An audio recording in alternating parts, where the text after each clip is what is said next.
Hey guys, so a question I get a lot is when do I know how fast I can spin my roots blower before it becomes inefficient? So I wanted to kind of just explain that a little bit, and the answer is it depends, and it depends on a few factors.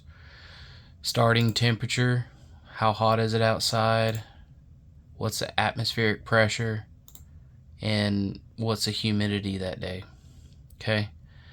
Those are the first three things you need to know. You can go online and use calculators online to get your vapor pressure. I'm not going to go over it a lot, but I've already done a video on how to calculate your air mass in pounds per cubic foot. And there's a video I did on how you do that math. But one of the things that you need to do that math is the vapor pressure. So I've developed a spreadsheet here that I can use just to basically do all the math for me, and I've got a built-in calculation here for vapor pressure. You can do it however you want. I just did this so that I can kind of show you guys how that works, and this is actually how I choose what pulley combination I'm going to run for a specific day.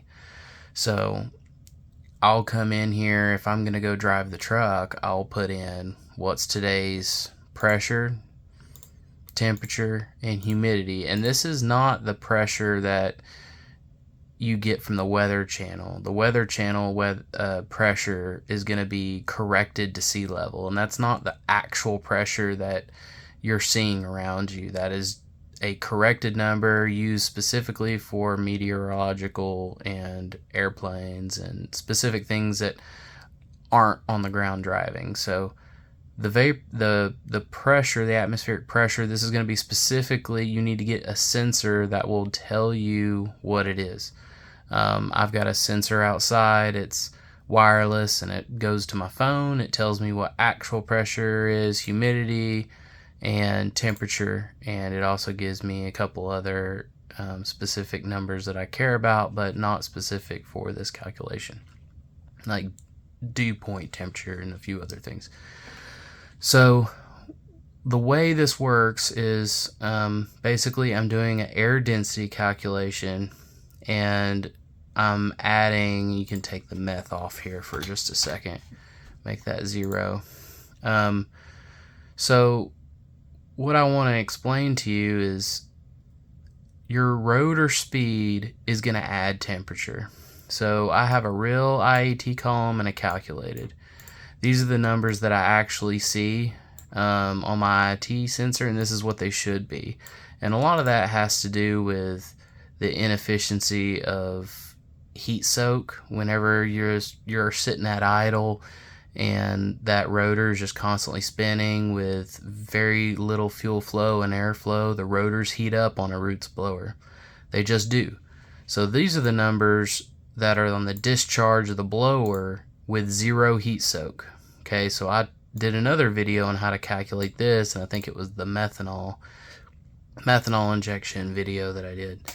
And I put all the math in there on how to calculate what your IAT should be on the discharge of the blower. The one thing that doesn't take into account is what is the heat soak, and that is basically what are the real temperatures that you're seeing on the discharge of the blower. And you know, this was that last video I posted. This was the 7.88 second run I did yesterday, and I posted a video on it yesterday. And here's your IAT data. I need to take some of this, take the tool, take a couple things out of here that we don't care about right now. So this is boost. Average boost was 9 pounds. Normally this pulley makes 8.5 pounds, but I think basically with the additional fuel and additional methanol and the air density and all the things, it just averaged 9 pounds, but 8.5 to 9 pounds. So here's your IAT starting.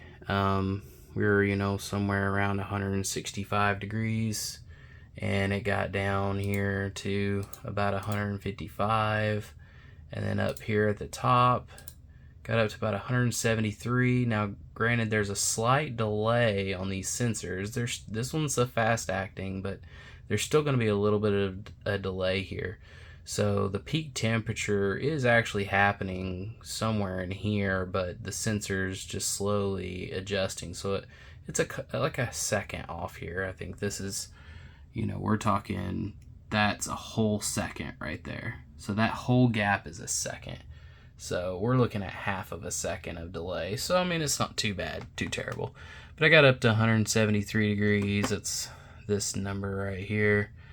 And we got down here on the shift, it got down here to, you know, a low of about 144 degrees. It says 145. I think the lowest point was 144. Yeah, 144. And it stayed there, and it didn't really want to creep up at all.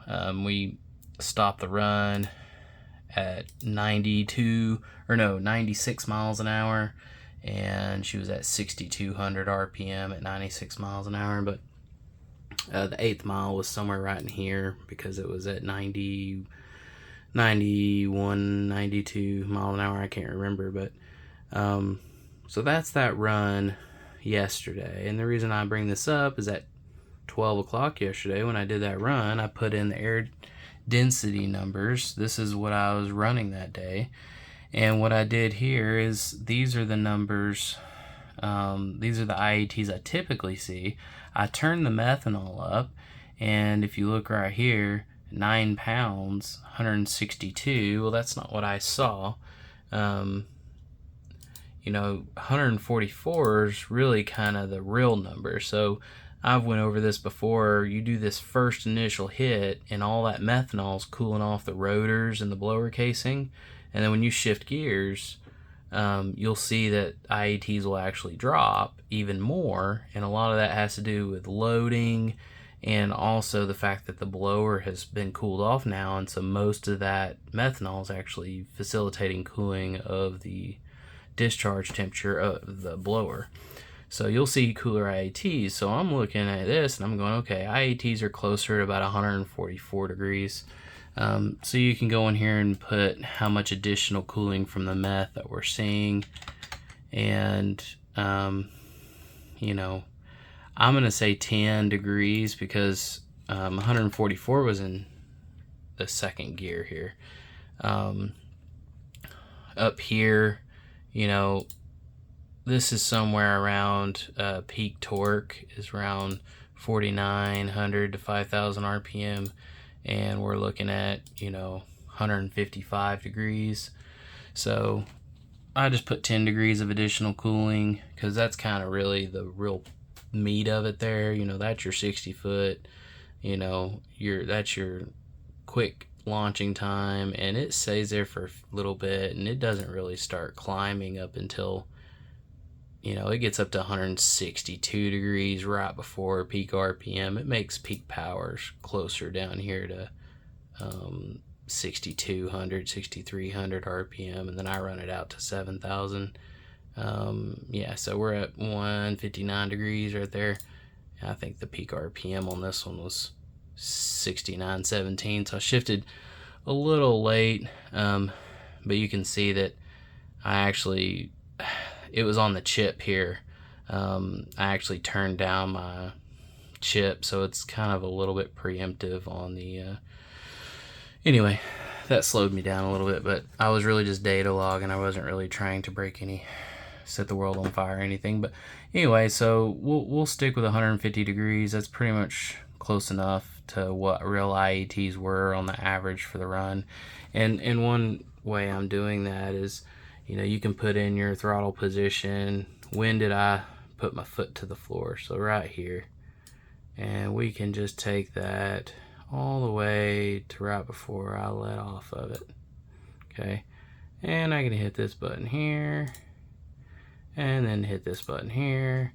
And what is the average temperature? The average temperature was 157 degrees throughout the whole run. That's the average IAT. So we can even give it a little less cooling if we want to be a little bit closer to those numbers.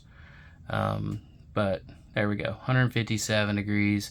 That was the average throughout the whole run, so we'll be a little bit more realistic here. But it was 50 degrees outside, 29.13, humidity was 49%, and we'll offset that with about 5 degrees of additional cooling. What pulley was I running yesterday? I was running my 8.5 pound pulley. Okay, yes, it kind of averaged. If we click on this boost here, the average was 9.1 pounds right here. So that's a little bit more than I normally see, but with that pulley is normally 8.5 pounds, and I'll just contribute that to turning up the methanol, and having that additional methanol could have helped seal the rotors a little bit better and add just a little bit of boost. But either way, we saw 9 pounds. So what we're looking at here is this 127%. That is against a J1349 standard day.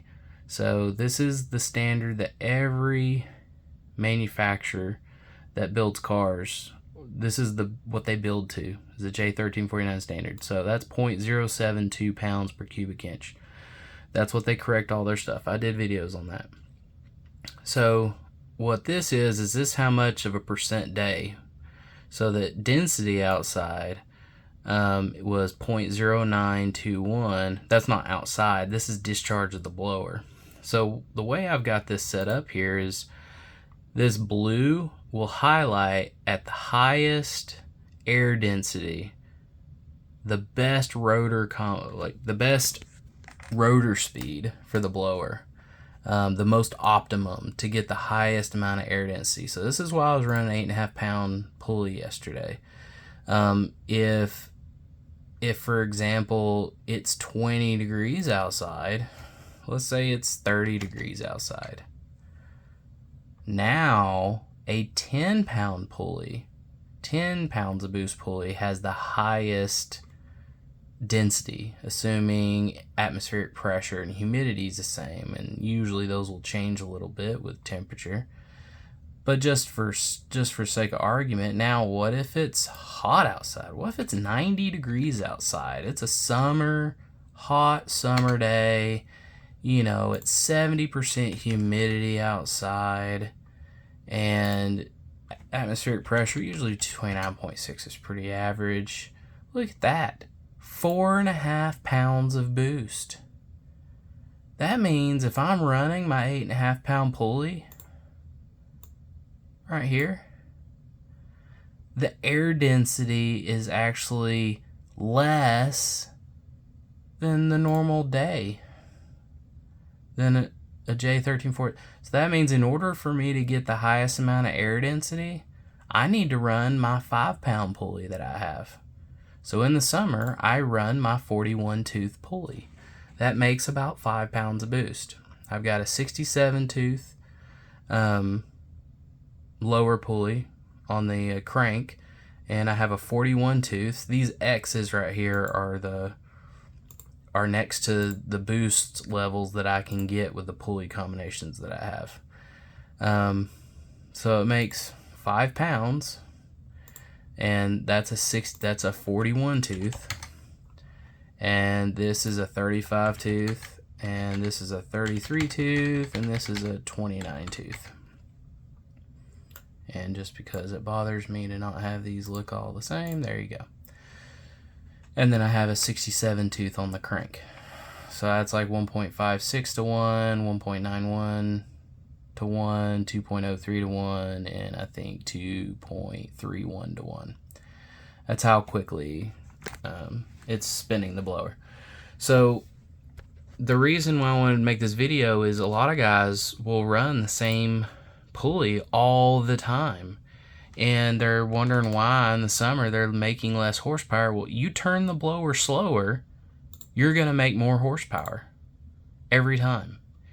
And you know, and it's a winter's day, 20 degrees outside, say the pressure's the same and humidity drops off the face of the earth, I can run an 11 pound pulley, and look at that, 146% air density that day. That's a lot.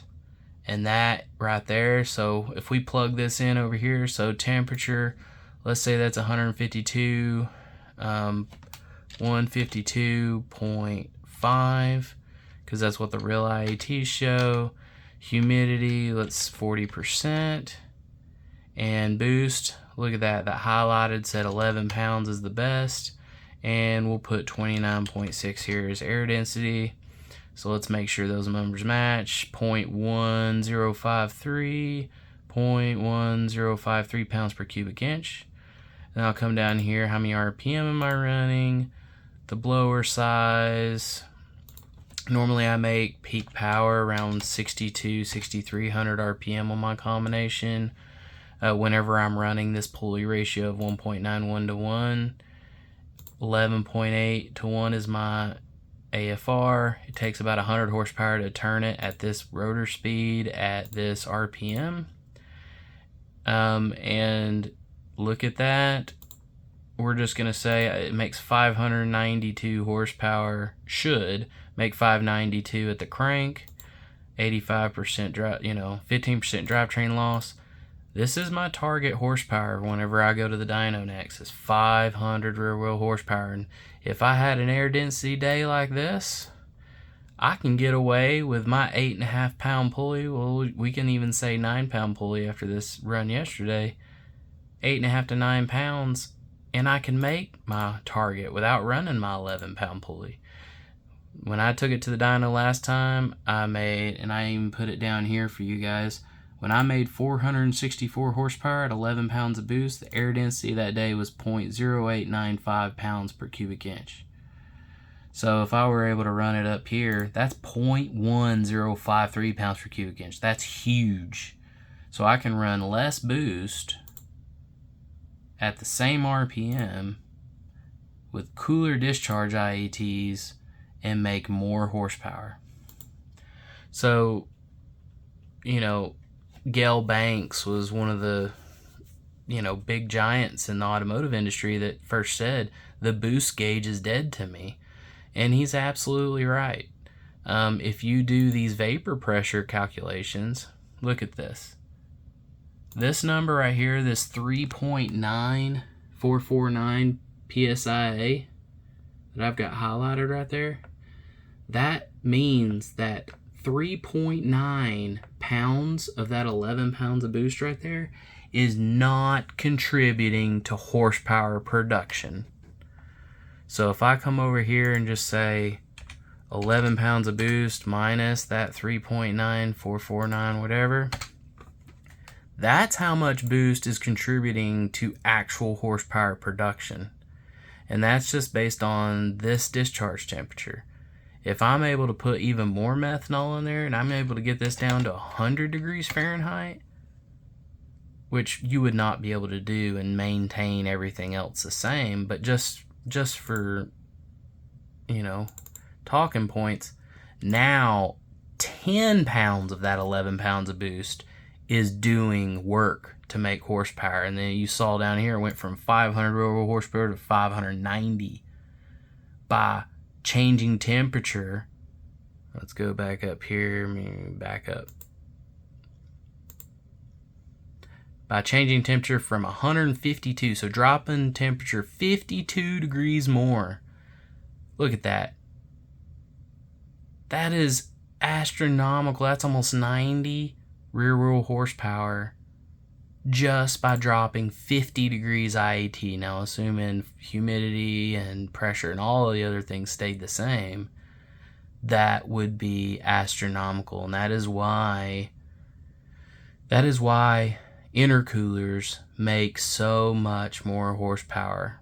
And that's why an ice bath intercooler makes even more horsepower.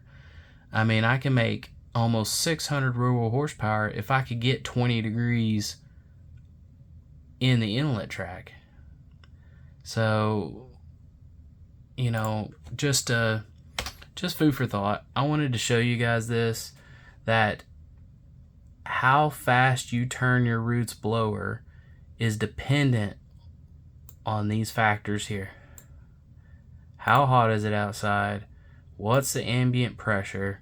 what's the humidity that day, and then am I able to get my IITs cooled off? Now, if you want to build something like this, it's fairly simple. I've got some cells hidden here, and it's just for some of the math that doesn't, I can unhide these just so I can show you. And I've got a column that calculates the vapor pressure converted into PSI, and then what's the partial pressure. And if you remember my video on air density, this is the number you're after, and you've got to get vapor pressure, and you can do a calculator online to give you this number. But if you want to do this in an equation, just use I wrote it here, air density, using Antoine, I don't know how you say that, Antoine equation. It's a dude's last name is what it's named after.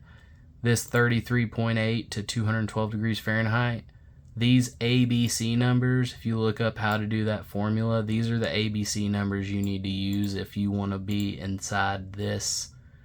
The accuracy, the highest level of accuracy is between these two temperatures. So if your IATs get above 212, these are not going to be as accurate for calculating your vapor pressure. But you can do this one-off. You don't have to do a chart like this, but it sure makes things. I mean, I calculate from the lowest amount of boost all the way up to the maximum amount of boost that I would make on this blower.